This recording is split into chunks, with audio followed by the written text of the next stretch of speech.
Hey folks, welcome back to the Portable Gamer. Welcome back to American Truck Simulator. Welcome back to somewhere between Clovis, New Mexico and Farmington, New Mexico, hauling a load of butter with our Aerodeath Volvo. I do like this truck. I really do, man. It's so pretty. It is not just the skin. You know I like that skin. But the truck itself, man, it's a really cool mod. It's interesting that this is such a gorgeous mod for this game. Probably, I don't know, one of the top two. What's the other one? The Viper 389. And just as it got patched up for, I think, 1.32, 1.32, yeah, 1.32 maybe. Just about the time that it got back into the game, that's when SCS released their own Volvo, which we also own. So this is 1.34. I want to show you something else quick before I forget, because I forget stuff a lot. We've also got, we can buy a log trailer now. So let's go to the trailer dealer and flatbed. Log 4. I don't need this other window popping up. Log 4, right? And that's the only one I see there. And that's the only one I see there. Okay, so let's buy a log trailer because we've got almost $1 million. If I had $1 million, let's see what kind of options we get here. All right, we just get a single. Fair enough. We get log 4 and we get log 6. Okay, and that's how many, what would you call those? Stanchions? Posts? Let's go 6. Bigger is always better. I'm an American, right? 40 feet 3 axles, 40 feet spread axles, 40 feet rear axles. Let's go, I'm going to go spread. I lived in Montana for a time, and that seemed to be a configuration that we saw quite a bit. Use preset. There's our corporate blue. Let's see what we can do in accessories if we can make this frame black, because I'm not too trailer front. There we go. Log wall, log cage. I'm not too happy with that blue being so blue. You know what I'm saying? That's pretty blue. I think that looks a little better. Exclusive lights. I'm pretty exclusive when I'm getting into the club. What do we got for wheels? Let's see what size we got on here. It doesn't state a size. So let's see if we go to Goodyear, if we see any radical change in size. We do not. So let's just go with 275/75s. What do we want for wheels? I think these are going to change some things a little bit. No, that does not. Okay, but then we've also got, should we not have some Alcoa down here? Yeah. Alcoa, old logo. I like the old logo. Alcoa, old logo. Did we pass them? I believe we did. There they are. Alcoa, old logo. You want to mess with this stuff? Sure, why not? While we're here, why not? Let's go with some fancy pants lug nuts. Two-piece flange. No, it's not really doing it for me. You want to go with safeties? Yeah, let's go with safeties. The logging industry is all about safety. So we'll do some of those. I'm not going to mess with that. Go over here, and we'll do some of these. I don't build a lot as far as stuff I do on camera. I know there are some people that build a lot of trucks on camera, and I'm not opposed to it. I just don't know how you feel about it. I'm just going with standard. I don't really like that logo. You know, it's like we're getting so immersed, and why would we use a logo that doesn't represent a real company? So I think that's it. I'm not happy about this blue frame. Too much blue. I would like to see this a different color. In fact, let's see what we got here. Nothing really. We can have one color, and that's it. Okay, so we'll go with our corporate blue. Done and done. So we will confirm. I said we will confirm, and then we will purchase. Most definitely we will do that. And where do we have space for it? Let's go, do we have room in Arizona? Got a condo made of stona. Sure do. Okay, so that's the log trailer. That was added for 1.34. Wanted to show that to you. And then we'll hop back in here. And let's keep driving. Let's get where we're going. Start it up. How far do we have to go? 300 miles, about 20 minutes. So that's perfect, because that was 5 minutes to build that little trailer. So, to GPS. Don't need the mini map, but I will cycle through it and turn it off. Brake is off. Put her in gear. Here we go. And as always, how do we get out of here? How do we get out of the truck stop? I think we want to go over there. Oh, I'm not liking that. Moment, please. I think this will fix that. I think we want to roll here, and then if we do this, yep, that took care of it. Fantastic. Details, man. Those little details. I'm all about it. Right, so what has been going on in gaming? Well, I said all through December and all through January that January was going to be a slow month for games because everybody broke. Everybody spent all their money buying Christmas gifts, and nobody has any money.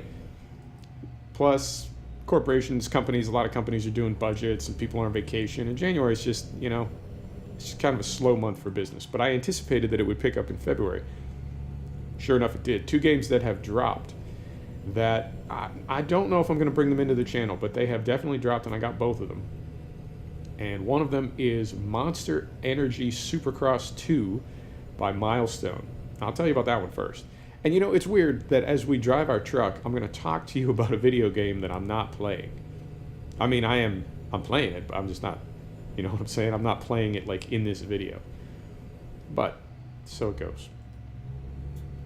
So it is Milestone. Am I on the shoulder here? I want to be on the road. There we go.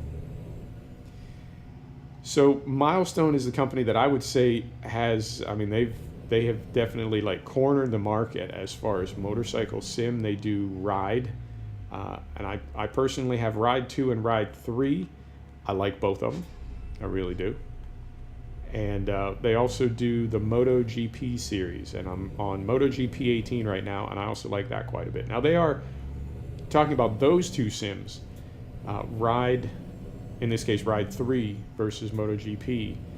Ride 2 used, I want to say, a different physics engine, and Ride 3 uses the same physics engine as MotoGP. So in that way, it's cool because Ride 3, for me at least, can be sort of a trading tool for MotoGP. And one of the frustrations that I had, that's maybe too strong a word. Something that I wanted in MotoGP that obviously is not part of the game is the ability to just like go out and sort of free ride. And that's not a thing that you do in MotoGP. You ride on the tracks. Obviously, you can't ride a MotoGP bike on the street. But I guess what I was looking for was more of an opportunity to just sort of learn the physics and the handling of the motorcycles other than in a race context. Because the race context and even the practice context is so, you get so into it, you have to go fast.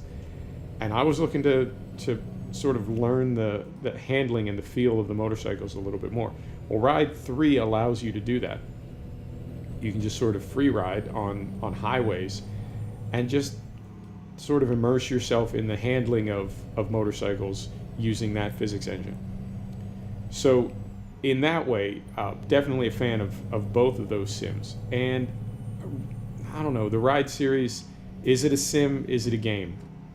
I don't know. MotoGP 18, I know people trash it. People say, oh, it's just an arcade game. Maybe.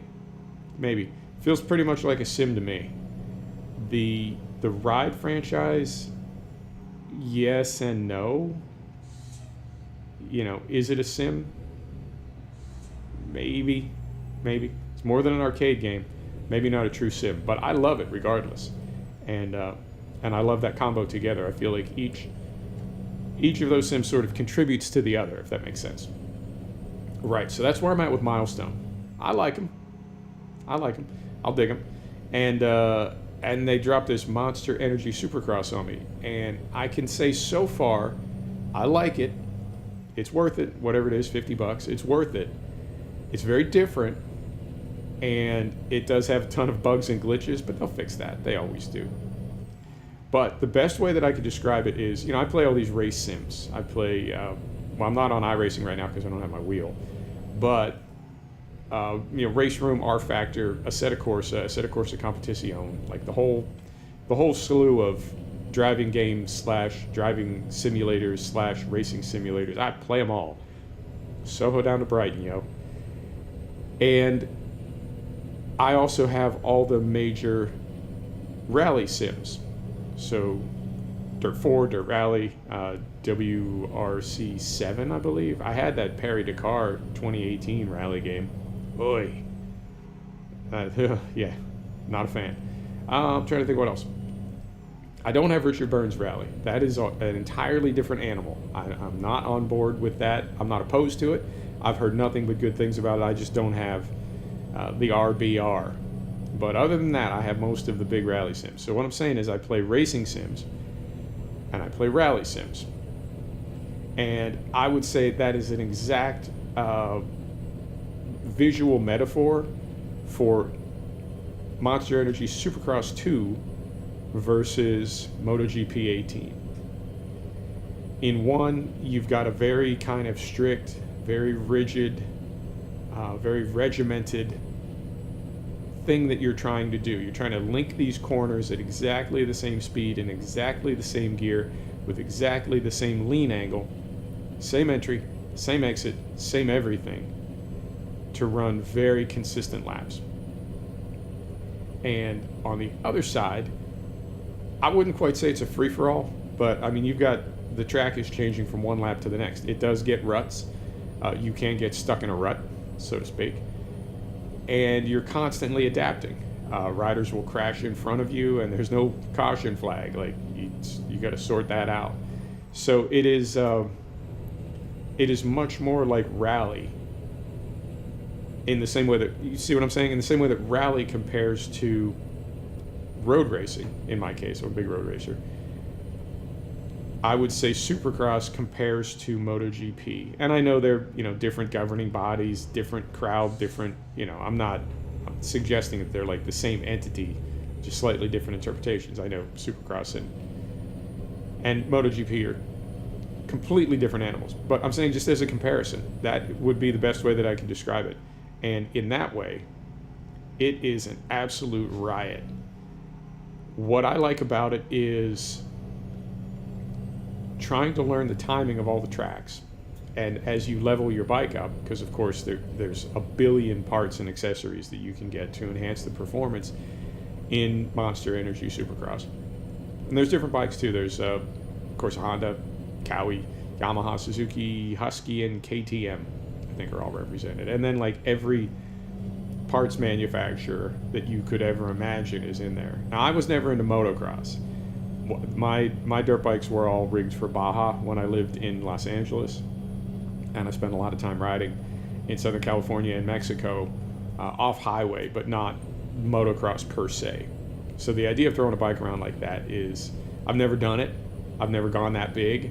I'm used to trying to go very, very fast on very rough roads, but no big air like that. So I know all those companies, and I've had some of their accessories on my Baja bikes, but I've never had a dirt bike, a motocross bike rigged like that. But all the parts are there, all the companies. But as you level your bike up, as your bike gets faster, you can do different things with doubles and triples, and as far as like timing your landings and scrubbing and really trying to get the rhythm of a track, it's all there, and it's super, super cool. And depending on whether it's an indoor or an outdoor arena, you can have a track that's dry one time when you race it. And I'm talking about per weekend. I don't know if track conditions can change during a weekend. I think it's like if you do the track at one point in the season and then you come back to it later in the season, first time it may be dry, second time it may be wet, but I don't think it can rain. At least I haven't seen it yet. I don't think it can rain during the weekend like it can in MotoGP. So track conditions can change, and it's all just like a question of sorting out the track during the practice and qualifying session to have that ideal rhythm where you're just absolutely, you really need to nail the takeoffs so you don't case the landings. But if you get the landing just right, you're coming down on the back face of the landing and accelerating just as you touch down, and off you go. Both wheels hit nearly at the same time. If you get it wrong, of course, you're going to case the front of the landing and just slam into it. You might not crash, but you'll just stop dead, lose all your momentum, have to downshift, look for a gear. It's very, very cool. And when you can string that together and make all those things happen consistently for every set of features on every lap, and do that for 7 or 8 laps, it's a very, very cool feeling. The sound, I have to say, I mean, I'm sure the sound of a Moto 2 or a Moto GP bike, to somebody that's not into it, I'm sure it is nails on a chalkboard. Me, I personally kind of like that sound, so I don't have a problem with it. But I will say that the sound of a dirt bike, did we want to go there? We sure did. That's one of those closures. Okay, what does this do to our trip? Hopefully we just go down one exit and flip around. But the sound of a 250 two-stroke, four-stroke, the sound of a 250 four-stroke for 20 minutes, even for me who loves motorcycles, can be a little bit, So that may be, you might want to turn the volume down a little bit. But so far, I have nothing but good things to say about Monster Energy Supercross 2 by Milestone, other than, of course, it's full of bugs and glitches. The menus are not user-friendly. A lot of things don't make any sense. And like all contemporary video games, I have to say, it looks like they didn't test it at all. Like, they just slammed it through. There you go. Give me the $50. So, a little disappointing in that way. But I'm telling you, man, we are like desensitized to it. We're burned out by what these software developers do to us. They send us things that aren't done yet, and then they promise to fix it with a patch, and we just take it. So in that way, yeah, numb to it. You know what I mean? I mean, I'm playing it. I'm digging it. I'm glad I got it. But it is, I have to say, it's like it's not done yet, and they shipped it anyway. But as I said, that's what they do now. The other game that I got, Dirt Rally 2.0. Now that one, I'm a little bit more on the fence. And you say more on? What? That one I'm a little bit more on the fence. And here's where I'm at with that. I feel like games used to be released, I would say, I don't know, every couple of years. And it has been a few years since Dirt Rally came out. But I feel like games used to be, or they wanted to be, they aspired to be some type of a quantum shift, some type of a quantum improvement over the previous iteration. I'm gonna turn some lights on. It's getting kind of dark. What time is it? It says it's only about 2:30. Maybe it's just getting cloudy. I'm feeling lately like games are more, games that are being released as full retail games could just as easily be released as a big comprehensive patch or a DLC. Right? You know what I'm saying. I feel like the F1 franchise by Codemasters, which also makes Dirt Rally 2.0, now that I think about it. I feel like they could release livery and specifications every year, either as a DLC or a patch. So for 2018, the Halo was the big thing, and some drivers moved to different teams, and some teams had slightly different livery. I think some teams had different engines that they were buying from different manufacturers, some of the like B teams and development teams. Some things moved around. So I feel like all that could be represented, but it could be sent out as a patch, right? So it's F1 the game, and it's patch 20.18, and that's got the Halo and the spec changes and the livery changes, etc. And then this year they would do the same thing. To release it as a new game, I mean, I know there were some physics changes for 2018. I know there were some graphical improvements. Now, for the people that are like really, really, really into the game, like they could list off, there's like 90 things. And I think, okay, maybe I'm not that into the game, but that's still 90 things that are in the patch, the theoretical 2.0.18 patch. And companies do that. They release a patch with 150 things that are changed or improved. So I guess what I'm saying is I don't know that F1 2018 was worth whatever I paid for it. I think it was like 60 or 70 bucks. Because it's really, I don't want to say they're like extorting you, but really what they're saying is, really, yeah, let me start again. What they're really saying is, if you want the 2018 cars and teams and riders, you have to buy an entirely new game, or just not have those. And they know us. They know us as gamers. And what's funny for me is to hear people say that F1 2015 is the best one ever, or F1 2017, or whatever. Because everybody's got an opinion about that. But we buy it, you know. Now, I would say a compromise would be if they released it as a DLC. So there's a patch with the performance improvements, and then the 2018 teams and liveries are a DLC, which is what Race Room does. Race Room just released I want to say it's the 2018 ADAC? Maybe, but there's a Corvette in there. So, I don't know, GTM? I don't know, something, DOO, I don't know. But essentially, Race Room just released a 2018 DLC to represent things that happened in the 2018 season. Right. It was, I don't know, because I owned so much of that game, it was like $8 or $10 or something. Good on them, man. That's how to do it. Now, I anticipate at some point, Race Room will have a quantum improvement in their physics and graphics, which they will release either as a patch or as a new game. But in the meantime, I don't need to keep buying Race Room over and over again to get cars from the 2018 season. So I feel like there are ways to handle that don't involve buying an entirely new game. But for the moment, that's how Codemasters does it. So I guess what I'm saying is, that's a very long-winded way of saying, I like it, you know, and is it objectively better than Dirt Rally, the original Dirt Rally from a couple years ago? Yeah, there's improvements. There's improvements to the graphics. There's improvements to the physics. There are some different cars. Obviously, a lot of the cars are going to be the same because they're classic rally cars. But is it mostly the same? Yeah, it is. Is it worth it? Yes. But I can't say that decisively, you know? So I feel like, and you know I compare video games to movies a lot. That's that's sort of my go-to metaphor.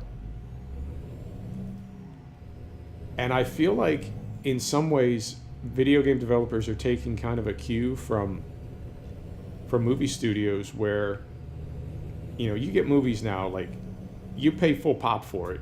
You know, you pay $15-16 for a ticket. And you realize, not only does this movie suck, but it has, like, no purpose. It is really nothing more than an ad for its own sequel that hasn't been made yet. But, like, that's what Paramount thinks of me. That's what Sony or 20th Century, that's what they think of me, is that, like, they're going to sell me, they're going to make me buy a ticket to watch a preview of a movie that hasn't been made yet, that's only going to be made if the movie that I'm buying the ticket for does well, when all it is an ad for the movie that hasn't been made yet. I think that made sense. You know what I'm saying? It feels a little disrespectful. First Transformers I thought was pretty good. I really did. I mean, it didn't necessarily age well, but it was pretty good at the time, and it was pretty groundbreaking. Although, like, is it Cinema Sins or Honest Trailers? I don't remember. But they said that the fight scenes in Transformers looked like two garbage cans fighting in a two piles of scrap metal fighting in a dump. Yeah, it's a little bit tough to follow the fight choreography, but for the most part, you know, when Transformers came out, that was a pretty good movie. I liked it. I saw it several times, not in theaters, but I saw it a couple times on Netflix or Redbox or whatever. It was worth it. It's a good movie. Has it aged well? Not particularly. Have you seen the latest one? Ooh, you know, and at some point, I think the original Transformers did like close to $1 billion. It was a very popular movie. I think at some point we will see a full-blown Transformers movie, like from the full-blown studio. Hey, there goes Doc Brown in the DeLorean. I'm really curious what would happen if that car got to 88 miles an hour. No, probably nothing. Can't script that kind of stuff. Not in this game. Anyway, at some point there will be a full-blown Transformers movie from a full-blown like movie studio. Who makes that? Who owns the Transformers franchise? I know it's Hasbro and I don't know, somebody. Universal maybe? Could be wrong. Anyway, they'll make like a full-on $100 million Transformers movie and it'll go direct to video. It'll suck that bad. And maybe that'll be the end of the franchise. Maybe it won't. Now, you look at Fast and Furious, which I have to admit I kind of like. It's a bit of a guilty pleasure. But, you think where that started, like a movie about these street racing criminals, and now they're like government superheroes, secret agents doing like secret agent stuff. And then it split off, and there's some kind of like acrimony with the cast, and now we got Shaw and Hobbs, or Hobbs and Shaw, or whatever the hell it is. It's become a parody of itself. But we'll buy tickets, you know? And I feel like the gaming industry is kind of taking a cue from that, and it's like, you know, we made a game for you to buy. Oh yeah? Why? Because you'll buy it. You know, we're not breaking any new ground. We're not doing anything amazing. We're just making money, and you're gonna give it to us. And I don't know, man. I don't know how I feel about that. I you know this from the last video. I struggle with the concept that I'm like hooked on gaming, and I'm like addicted to gaming. But I don't know. Am I hooked on the NFL? You know? Do I feel that the NFL is giving me all the product that I deserve? I don't know. But I know ultimately these games are priced in a way that we can be wrong, and I feel like that's a very specific number. Like $50, $60. That's a very specific number.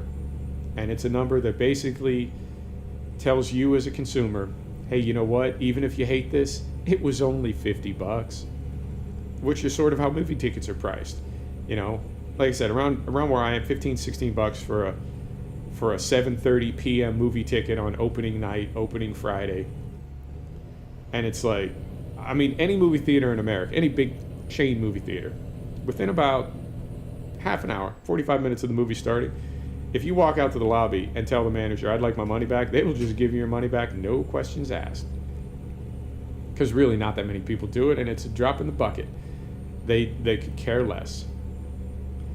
But for the most part, people don't do that. No matter how bad a movie sucks, they will not ask for their money back. Even if they get up and walk out, they will not ask for their money back. And, you know, Netflix, you pay a flat fee, regardless of how many movies you watch, so the studios get their cut from that, you know. So yeah, it's small enough amounts of money that even if we're totally disappointed, it's really not going to be a big deal. And I feel like, in the same way that movie studios know that, video game developers know that. So that's my review of Monster Energy Super Cup 2 by Milestone and Dirt Rally 2.0 by Codemasters. Are they both good games? Yes. Would I recommend that you get them? Yes. Are they worth it? You decide. I'm not saying yes or no. You decide. But there's a couple new games coming out too. We're getting into Farmington, so I'll start to wrap up here. There's a couple new games coming out too. There's one that I'm really looking forward to. Well, I'll tell you the one that I'm not 100% looking forward to first, and then we'll close with the big one. The one I'm really not looking forward to is Firefighter Simulator. I have no idea what to expect. I'm hoping that, like Truck Simulator, it is just tons and tons and tons of lovingly recreated 3D fire trucks that you can then configure any way you want, and there's going to be mod support, and people are going to make skins for their local fire department. There's going to be FDNY, there's going to be small local fire departments, there's going to be like Gold Leaf, because that's a big thing, little small town fire departments, get the red fire truck, right? And the name of the town is on the door in gold leaf with black trim. It's kind of a classic American look, right? Mod makers are going to make all that stuff. They're going to make fire trucks. They're going to make like heavy equipment or rescue equipment and ambulances, and it's going to be awesome. That's what I hope it will be. I have no idea what it will actually be. There's a game called Construction Simulator. I don't know if you remember it. Came out a few years ago. Did not age well. It's not the greatest sim.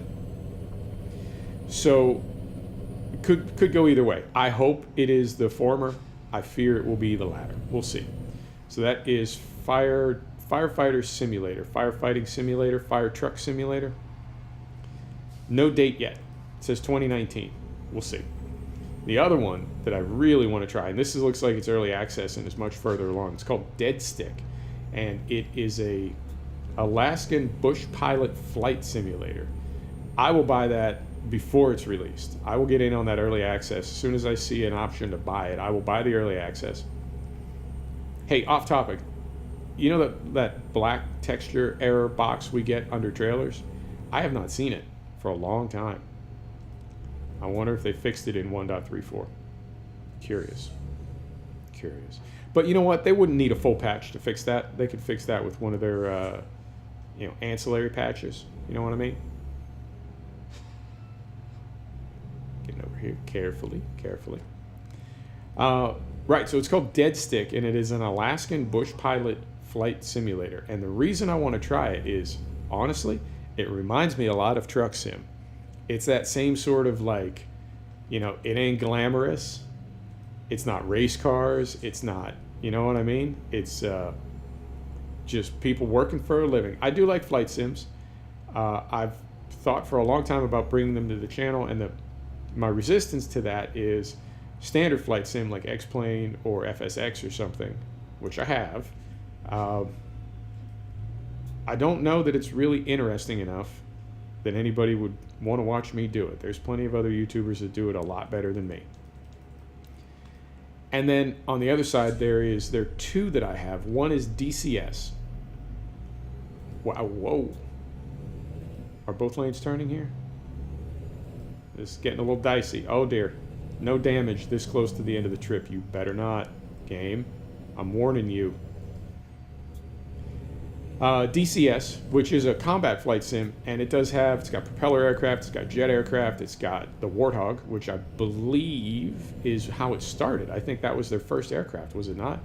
It was like the DCS Warthog simulator, and then it expanded out to other aircraft. But it's got the Mustang, it's got contemporary jets, it's got all kinds of missions. Super, super detailed. I don't know how well that would translate to the channel. And then the other one that I have that I really like is Rise of Flight United, which is a World War I, obviously, propeller biplane simulator. And same thing, I've tried it. I've made some videos for it. I just don't know if it would work for the channel. I'm happy to try it if you want me to. I'll bring it to the channel. I just don't know if it would work. I don't know if it would do anything for you or for me. So those I've decided are sort of non-starters. But this Dead Stick, I feel like it's got the potential to be really similar to these Truck Sim videos, where it's not that we're doing something exciting or glamorous like combat, but we're also not doing anything as boring as just like setting up all the electronic, I don't want to call them assistants. Contemporary jets really sort of fly themselves a lot. So to do a regular flight sim like X-Plane or FSX or something, it would be a lot of setup, and then the flight itself wouldn't necessarily be that interesting. So I'm hoping this Dead Stick is right in the middle. You know what I'm saying? Mama Bear, as they call it. Just right. So we'll see. I don't have a release date on that yet. I do want to get in on the early access. It says it's early access on Steam. We're stopping? Yeah, we're stopping. It says it's early access on Steam, but then I don't see an option to buy it or become an early access tester, a beta tester, what have you. So, like I said, as soon as it's available, I'll get it, and I'll probably reach out to the developers as well and see if they're cool with me doing a little video of it. I don't mind doing that for a big studio, something like SCS or whatever. I feel like they're big enough. They can, they can take one for the team when we make these videos. But a small studio like that, a studio that's maybe just getting started, I think I'd want to ask, just to be nice, just to be a professional YouTuber. There goes a fire truck right there. So yeah, I will keep you posted on those. And then, yeah, other than that, Washington DLC for ATS. And I think that's about all that's going on at the moment. I think, yeah, obviously some things are going to happen in the summertime. It's kind of a big time for gaming. Big time. You big timing me? Don't big time me. Where are we pulling in here? This one? Next one. Okay, there it is.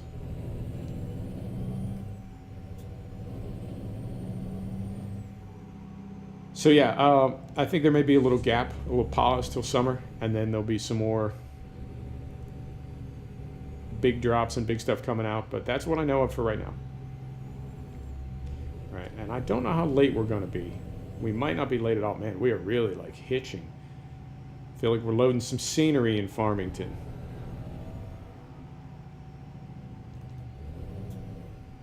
But we made it. We made it without incident. Now, did we have any incidents last week? Did we have any incidents last trip? I don't know if we did or not. Timing is just about right as far as us getting tired, falling asleep, and being late. I'm not going to look at the mini-map to see whether or not we're going to be late. Hard to say. It's going to be close. If we are late, it's going to be just barely.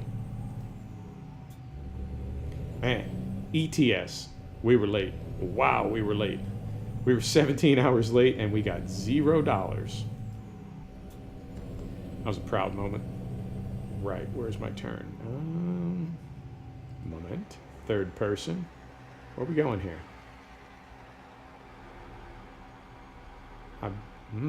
Interesting. Next one. Yeah, I think it's this one. Maybe?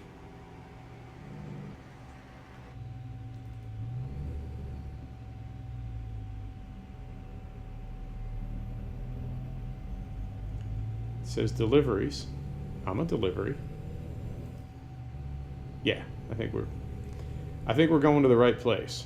We may have been able to get in on the other side, I can't tell. There we go. Right. You want to park it?